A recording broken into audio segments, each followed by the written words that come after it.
आगरा में धर्मांतरण गैंग का बड़ा खुलासा हुआ है। पुलिस ने धर्मांतरण केस में 10 लोगों को गिरफ्तार कर लिया है। साथ ही 2 सगी बहनों को कोलकाता से बरामद किया गया। इन दोनों बहनों का ब्रेन वॉश कर उनका धर्मांतरण किया गया था। पुलिस ने इस गैंग के खुलासे के लिए 7 राज्यों में छापेमारी की। पुलिस ने छांगूर गैंग की तरह इस गैंग के लिए विदेश से फंडिंग आने की भी आशंका जताई है। पुलिस सभी आरोपियों को आगरा लेकर पहुंची है। सबसे पहले इस गैंग ने बड़ी बहन का साल 2021 में धर्मांतरण कराया था और उसके बाद दूसरी बहन का भी धर्मांतरण किया गया था। इस साल 24 मार्च को दोनों बहनें घर से लापता हो गई थी। धर्मांतरण गैंग के खुलासे के लिए पुलिस की 7 टीमें लगाई गई थी।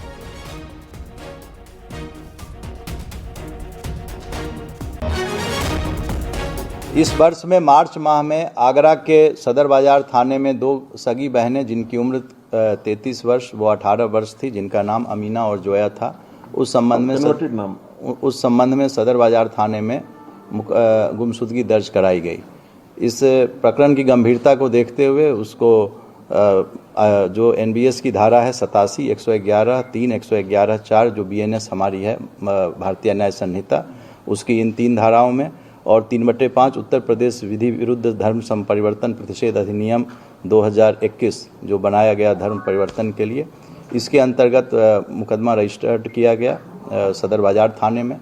तत्पश्चात जो हमारा साइबर थाना है, साइबर थाने में इसको ट्रांसफ़र किया गया और इसके बारे में पूरी जानकारी डीजीपी सर को और एडीजी एलओ सर को दी गई। इसके बारे में घटना के जब हम लोग तह में गए, जब इसको दिया गया, इसीलिए साइबर जो हमारी साइबर थाना है उसको, तो घटना के तह में जाने पर पता चला कि कई प्रदेश में कम से कम 6 प्रदेश ऐसे थे जहां पर जो लोग बैठे हुए थे वहां पर ये लोग रेडिकलाइजेशन को बढ़ावा दे रहे थे, लव जिहाद में संलिप्त थे और इसकी फंडिंग विदेशों से होती है। जैसा सर ने बताया, कनाडा से, यूएस से इनकी फंडिंग हो रही थी। घटना की इसको गंभीरता को देखते हुए डीजीपी महोदय के निर्देश पर मेरे द्वारा स्वयं इसका पर्यवेक्षण किया गया और एडिशनल डीसीपी हमारे एक आईपीएस ऑफिसर्स थे, वो इसको डायरेक्ट उन्होंने देखना शुरू किया और प्रतिदिन इस पर हम लोगों ने काम करना शुरू किया। अगेन जैसे कि मैंने आपको बताया कि इसमें अलग अलग मॉड्यूल्स कह लीजिए कि हैं और इन मॉड्यूल्स में अलग अलग लोगों का अलग अलग रोल है और उसी रोल के तहत फंडिंग प्राप्त करना, उसको चैनलाइज करना, सेफ हाउसेस को एंगेज करना, ट्रांसपोर्टेशन के लिए अलग यूनिट रहती है और जो फ्रंट एंड पर है उसमें रेडिकलाइज करने के लिए अलग लोग हैं। तो ये सभी इसमें कुछ हम लोगों को इसके जो इंटरमीडिएट स्टेज के जो कोऑर्डिनेटर हैं या मुखिया हैं उनके बारे में जानकारी प्राप्त हुई है और उनसे भी पूछताछ की जा रही है। तो आगे के इन्वेस्टिगेशन में और चीजें सामने आएंगी। छांगूर गैंग पर प्रशासन का ताबड़तोड़ एक्शन लगातार जारी है। अवैध धर्मांतरण मामले में जलालुद्दीन उर्फ छांगूर गैंग से जुड़े 2 लोग अरेस्ट किए गए हैं। एटीएस ने सबरोज और शाहबुद्दीन को गिरफ्तार कर लिया है। आरोपियों की बलरामपुर से गिरफ्तारी की गई है। अब तक छांगूर गैंग के 7 आरोपियों की गिरफ्तारी की गई है। करोड़ों की संपत्ति को ईडी ने जब्त कर लिया है। ईडी को करोड़ों की मनी लॉन्ड्रिंग के कई अहम सबूत मिले हैं।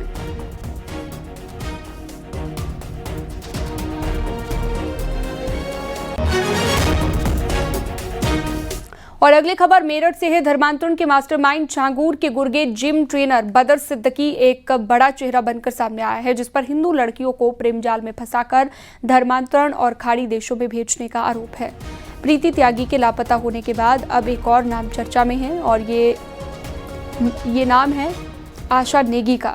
7 साल से आशा का पता नहीं लग पाया है। परिजनों से न तो संपर्क हुआ, न ही कोई बात हुई है। उत्तराखंड की रहने वाली आशा नेगी का परिवार पांडव नगर में रह रहा है। आशा नेगी एक कंपनी में एचआर के पद पर काम करती थी। 2018 के बाद से परिवार का उनसे कोई संपर्क नहीं हुआ। मेरठ के पांडव नगर में रहने वाले आशा के परिजनों ने कई बार पुलिस को गुहार लगाई, लेकिन बात नहीं बनी। अब छांगूर से जुड़ी खबरें सामने आई तो परिजनों को एक बार फिर से आशा की बरामदगी की उम्मीद जगी है। मेरी आखिरी मुलाकात आशा से 2018 जून में तो यहाँ घर मेरठ आई थी। उसके बाद से वो गई, उसके बाद से हमारी कोई बात नहीं हुई। उसके बाद जो बात हुई है चैटिंग पे, व्हाट्सएप पे हुई है, मैसेज पे। क्या धर्मांतरण हुआ आशा नेगी का? शायद हाँ, एक बार उसने बताया भी था। उसने मेरे को हिंदू बना दिया, वो मुसलमान बना दिया है। उसके बाद कैसे बदर उनके संपर्क में आया, क्या कुछ और भी लड़कियों को फंसाया है? हाँ, उसके बाद एक लड़की और भी थी जो सरदने की थी, उसके चक्कर में उसने आशा से मारपीट करी, जो फोटो मैंने मीडिया में डाल रखी है।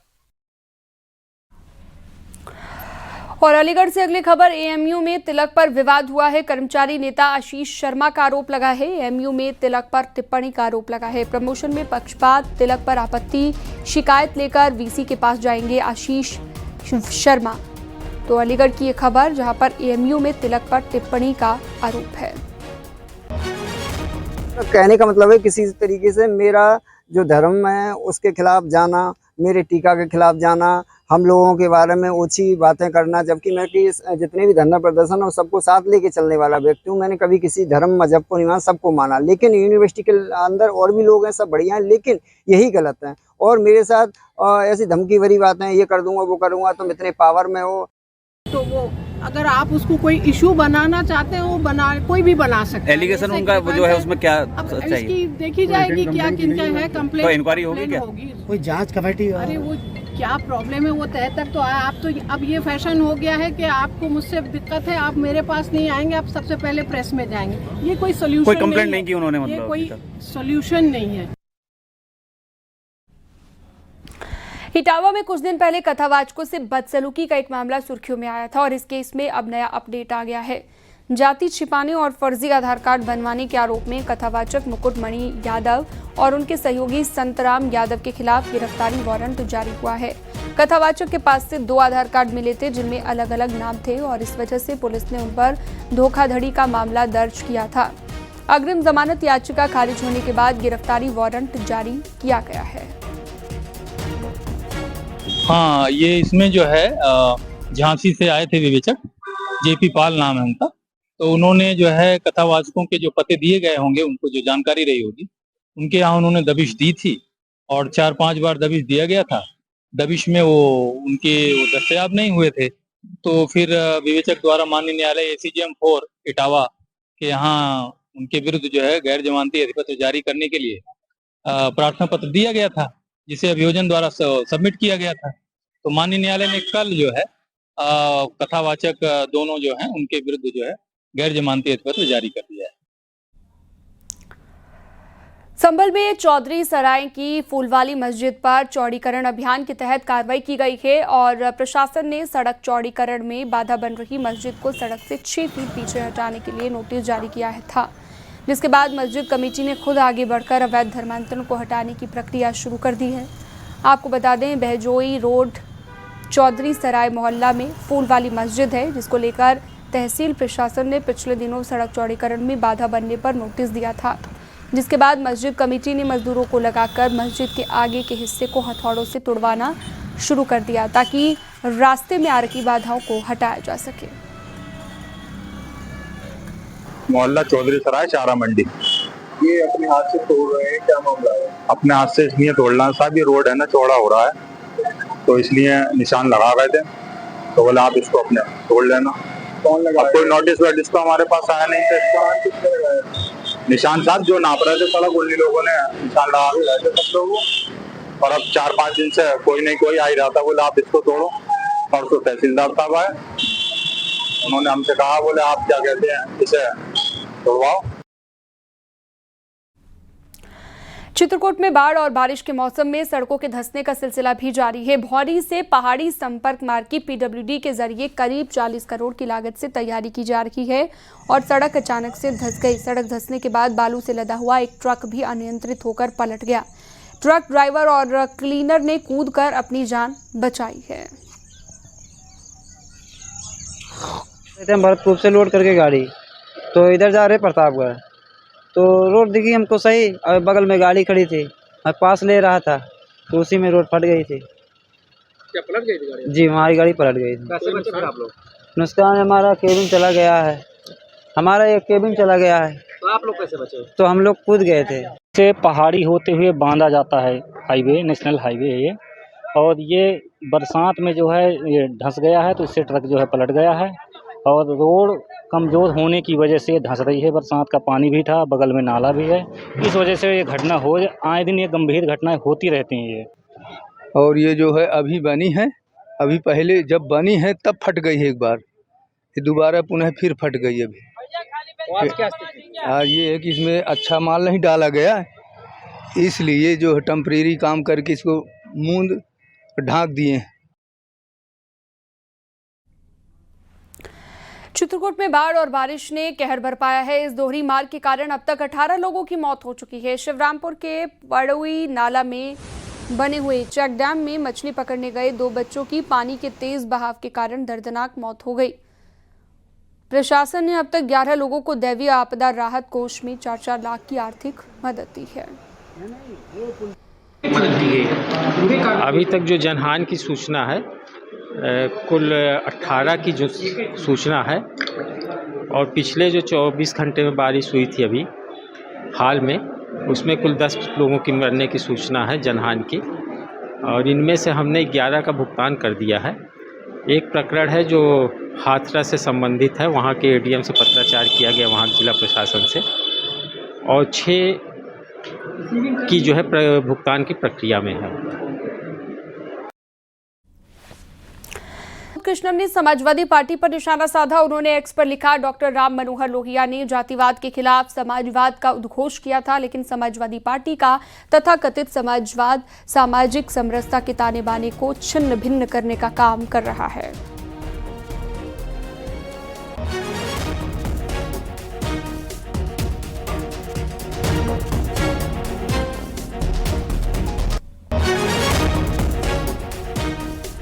तो लोहिया का समाजवाद जातिवाद के खिलाफ था, ये उन्होंने कहा है, और सपा का तथाकथित समाजवाद इसे कहते हुए उन्होंने कहा कि ताना बाना जोड़ रहा है सामाजिक, ये प्रमोद कृष्णम का कहना है।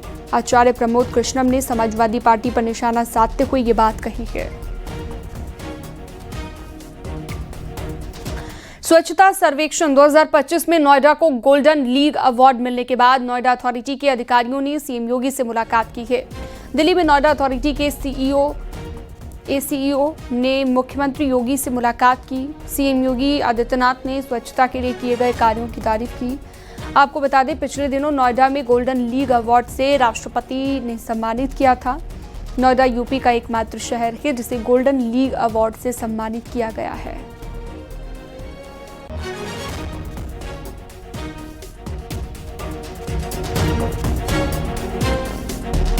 योगी सरकार महिला आर्थिक सशक्तिकरण की मिसाल बन रही है। ओडीओपी, उज्ज्वला मिशन, शक्ति जैसी योजनाओं ने तस्वीर बदल दी है। होमगार्ड, पुलिस, शिक्षक भर्ती में महिलाओं को प्राथमिकता मिल रही है। तकनीकी और व्यावसायिक शिक्षा में भी महिलाओं की भागीदारी बढ़ी है। WEE इंडेक्स में लखनऊ, वाराणसी, झांसी, गौतम बुद्ध नगर, प्रयागराज शीर्ष है, और 75 जिलों का विश्लेषण, 49 संकेतक और 15 विभागों से आंकड़े जुटाए गए हैं। उद्यमिता, रोजगार, शिक्षा, कौशल, सुरक्षा और परिवहन पर फोकस किया गया है।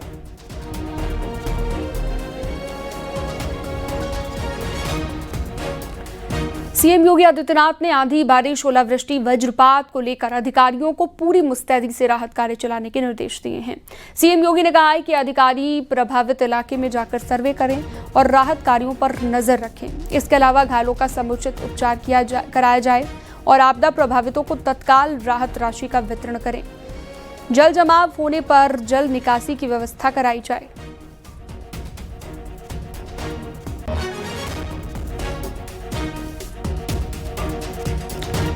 जौनपुर में ताजिया को लेकर बवाल करने वालों का जिक्र करते हुए सीएम योगी आदित्यनाथ ने तीखे लहजे में बयान दिया। सीएम योगी ने कहा कि प्रशासन और पुलिस को उपद्रवियों पर कार्रवाई की पूरी छूट दी गई है। लातों के भूत बातों से नहीं मानते। जौनपुर में जबरदस्ती उन्होंने बड़ा ताजिया उठाया और हुआ क्या, वो हाई टेंशन की चपेट में आया, 3 लोग मर गए। बाद में उन्होंने रास्ता जाम किया तो पुलिस ने कहा क्या करें, मैंने कहा लाठी मार करके बाहर करो इनको, क्योंकि ये लातों के भूत हैं, बातों से मानेंगे नहीं। जब हमने कहा था कि हाई टेंशन तार की चपेट में आ सकते हो, इससे ऊंचा मत करना, अपने इन्होंने किया है। कांग्रेस के प्रदेश अध्यक्ष अजय राय ने सीएम योगी के बयान पर रिएक्शन दिया है। अजय राय ने कहा है कि बीजेपी का काम सिर्फ हिंदू मुस्लिम विवाद खड़ा करना है। ये भारतीय जनता पार्टी की जो सोच है वो केवल हिंदू मुसलमान कैसे हो जाए, कैसे बंटवारा हो, उसकी बात वो करते हैं। और उनको इंसान के रूप में लोग आज लात भूत दिखाई दे रहे हैं। वहीं से लेकर अखिलेश यादव ने इशारों में तंज कसते हुए ट्वीट किया है। अखिलेश यादव ने लिखा कि अगली बार कुछ लोगों का भूत बूथ उतारेगा और कुछ नहीं कहना है, ये उन्होंने कहा।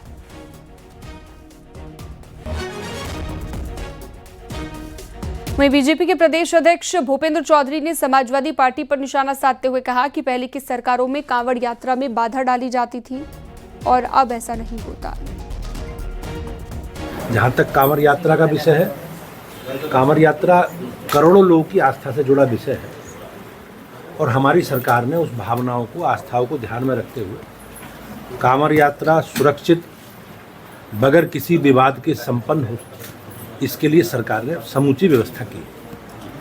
जगह जगह लेकिन जो तस्वीरें आ रही कई जगह पे उपद्रव की, मारपीट की, उसको लेकर तमाम निश्चित रूप से अगर कोई कानून अपने हाथ में लेता है तो सरकार विधि सम्मत सबके खिलाफ कार्रवाई करेगी। प्रदेश में कानून का राज है और अराजकता करने की अनुमति किसी को नहीं। बरेली में कांवड़ यात्रा पर विवादित कविता पढ़ाने वाले शिक्षक पर एक्शनकार राम गोपाल यादव ने विरोध किया है। सपा महासचिव राम गोपाल यादव ने इसे सरकार की तानाशाही बताया है। अरे इस गवर्नमेंट में तो जो गवर्नमेंट की मंशा के खिलाफ बोलेगा उसके खिलाफ मुकदमा कायम होगा ही। ये कोई लोकतंत्र नहीं है, तानाशाही की स्थिति पैदा हो गई।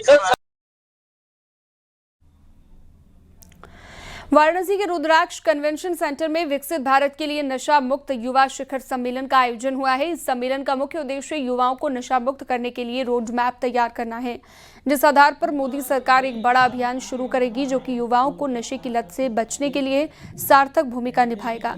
इस अभियान में धार्मिक संस्थाएं मुख्य भूमिका निभाएंगी।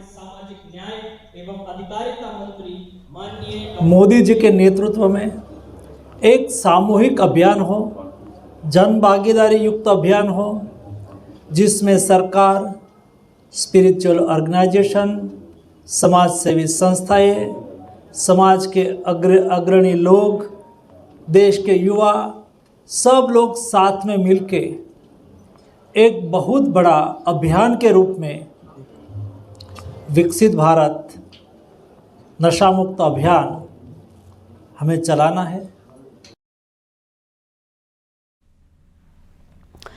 अयोध्या का दशरथ पथ अब श्रद्धा, संस्कृति और गौरव का प्रतीक बनने जा रहा है। 15 हस्त और 15 शस्त्र मुद्राएं अब इस धार्मिक पथ की शोभा बढ़ाएंगी। दशरथ पथ के डिवाइडर पर 6 फीट ऊंचे 30 पिलर बनाए जाएंगे। हाल ही में दशरथ पथ से मुख्यमंत्री योगी आदित्यनाथ ने किष्किंधा वन की सौगात देते हुए त्रिवेणी वाटिका की स्थापना की थी।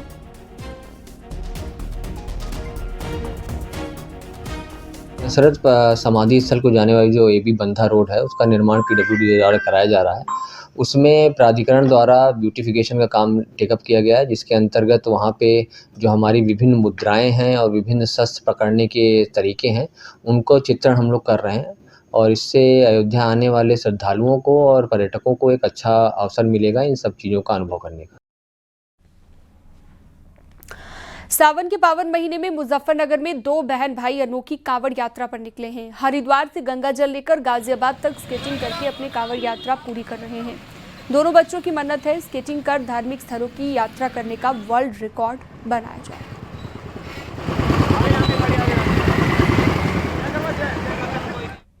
लड़की और ये युग लड़का है। हाँ। ये 9 साल की और ये 11 साल का है। हाँ। और ये स्केटिंग करते थे घर पे ही, कोई हाँ। कोचिंग वोचिंग नहीं कराई थी आज तक। हाँ। तो अभी मैंने कांवड़ यात्रा से 1 हफ्ते पहले इनको थोड़ा सा ट्रेन करने के लिए एक कोच के पास भेजा, अंश प्रजापति के पास। हाँ। उन्होंने इनको कुछ ट्रिक्स बताई कि आप हाईवे पे लॉन्ग टाइम तक कैसे रन कर सकते हैं। हाँ। तो बस इनको थोड़ा सा प्रैक्टिस कराई, 10-20 किलोमीटर वहाँ गाजियाबाद में प्रैक्टिस कराने के बाद इनका मन था कि पापा जी हम इस बार जल लेके आएंगे। हरिद्वार से अब हम मुजफ्फरनगर पहुंच चुके हैं और आगे का भी रास्ता जो है इसी तरह से भोले के आशीर्वाद से पूरा होगा।